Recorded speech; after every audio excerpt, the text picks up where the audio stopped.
Hi, it's Kim Mason with Homes for You to Love. Hey, there's lots of people lately, well, not lately, for the last quite a few years, have been wanting to move out of the city and get home, buy property in the country and build their dream home. There are so many things that are behind that, and I like to be able to share it. There's amazing homes out in the country. It's an amazing place to live. I love being a country girl. I have been my entire life. But things that people don't think about, I know that they know that building a home is expensive and things like that. So I want to share a couple things with you about things to look at. If you're looking at property, I work with sellers all the time, and the people are selling their home and they want to build their dream home, all that fun, exciting stuff.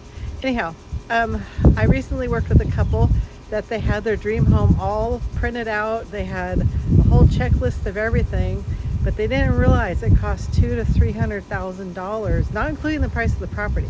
$200,000 to $300,000 once you buy the property just to get it ready to build. So let me help you break down some of those costs for you.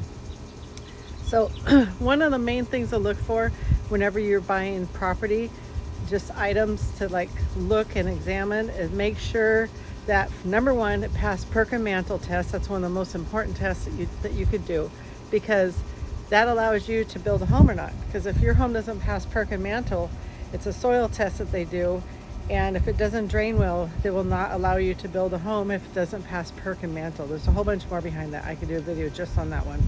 Also too, whenever you're looking at property, make sure, see if it already currently has a well, or if it's hooked up to NID, or does it have a private line. Like out here we have a well, NID, and Blackford water. It's a private line that feeds off of the NID. So make sure you have a good sources of water. And what is your well test at? Is it test 1 to 2 gallons a minute, 7 gallons a minute, or is it test up to 13 to 20 gallons a minute?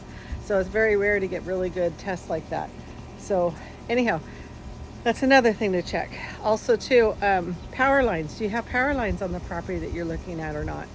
If you don't have power lines, it can cost you literally $25,000 a power line, depending how long your driveway is up to your house. They require a power line. I think it's like I forget how many feet. But anyhow, I can do a video on that one later. Also too, your holding tanks for your water supply. Do you have holding tanks for, is it the 85-gallon ones that are just for like your well, just a basic well? Do you have huge holding tanks down for your irrigation water? There's just so many things that I can share with you. Also too, speaking of irrigation, I'm gonna spin this around. So do you have country sprinklers? Are you gonna be the person that's always moving around your sprinklers all day long while the water is going? It's a good country girl workout, that's for sure. Also too, does your irrigation does it have a switch to turn on all of your irrigation pumps at once? Or does it have just individual ones where you have to manually turn on? I could show you the different valves for that too. So we were blessed with this property when we bought it. It had irrigation to the hose line, to the main hookup lines, and we just turn them on, but there's an actual switch that's all built into the side of the house. We just flip the switch, and then we go around and we moved all these. We have about 10 different sprinklers in the front and backyard. We move it all around the property 2 and 3 times a day. Sometimes we just leave it in one spot and let it get absolutely saturated. Other days we keep moving things around. So there's all kinds of little things like that to think about. So I like to share things like that with you, as well as things like, how long is your road? Is it paved or is it graveled? Is it an existing road? Nowadays, Placer County will require you to put a paved road in. They don't allow just the old country road to your house like it used to be. So you have to put in a U-drive for the fire department to make sure they can get up to your property, and then they do a U-drive so that they can turn around in case of emergency at the other section of your property. So that's another thing to think about. There's so many different things as far as it goes with like your architects and your engineers. The county requires architects for obviously your home plans, your designs, all that kind of stuff, to submit it to the county, all the different permit fees, things like that. Engineers, they want engineers for pretty much all different categories.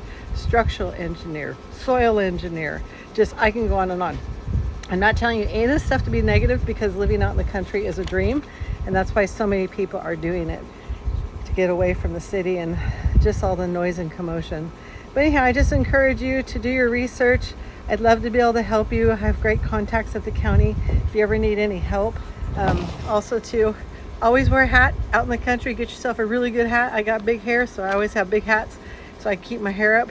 So that's a whole nother thing. And sunscreen, like there's so many things to tell you about living in the country. We all know better, but once you're out here, you realize how much you really truly need.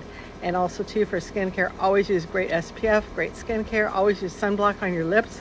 I've had too many people tell me different stories about skin cancer or lip cancer, or it's crazy things that come with living in the country. So if you prepare yourself, you take care of yourself, always stay hydrated, and your BCAAs, your electrolytes, all that kind of stuff. So I don't want to keep going on and on. I just want to share those quick tips with you. And if you ever have any questions, if you need anybody to help you sell your home and to be able to purchase property to build your dream home, all those kind of things, I can also help you with just remodels, buy an existing home, just so many things that I love doing. I've done it for 20 years, and I'd love to be able to help you too find your homes for you to love. So have a great day. And I love talking to new people, meeting new people, and I'm always here to help you sellers and buyers. Thank you. Have a great day. Bye.